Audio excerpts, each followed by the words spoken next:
Suomessa on Suomen Aasi-yhdistys. Minkälainen yhdistys se on ja mitä te näiden Aasian kanssa teette?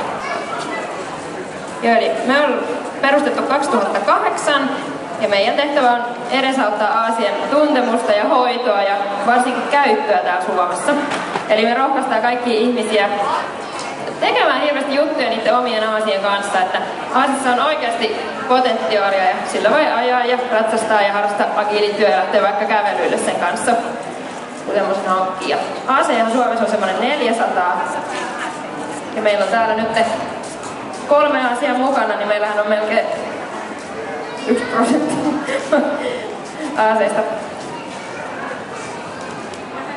Et itse asiassa Aasian määrä on kyllä niin koko aika lisääntynyt tässä vuosien myötä, kun täällä on aloitettu. Ja minulla oli suuri yllätys jo, että Suomessa on 250 Aasiaa, niin nyt niitä on jo 400. Eli selkeästikin tämä Aasi-harrastus se kuitenkin vielä on, niin on lisääntynyt. Ja todellakin se, että Aasialla voi tehdä vaikka mitä. Ja Aasia on varmaan ihan mukava noin niin kuin harraste-eläimenä. Minkälaiset olosuhteet Aasi vaatii?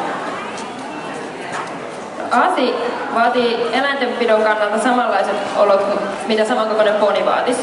Mutta Aasin kaviot, Aasia on kotoisin paljon kuivemmilta alueilta kuin hevonen, niin niiden kunnossapidon kannalta olisi tosi tärkeää, että tarha olisi aika kuiva. Eli semmoisessa mutatarhassa, mitä Suomessa tarhat tuppaa olemaan keväisin ja varsinkin syksyisin, niin suosittelemme hiekkatarhaa tai metsäpohjasta tarhaa, että on vähän kuivempi. Mutta jos kaviot saa pysymään hyvänä, niin Aasia on ihan helppo ja terveenä kyllä pysyy, että muita ongelmia niillä ei ole Suomen oloissa.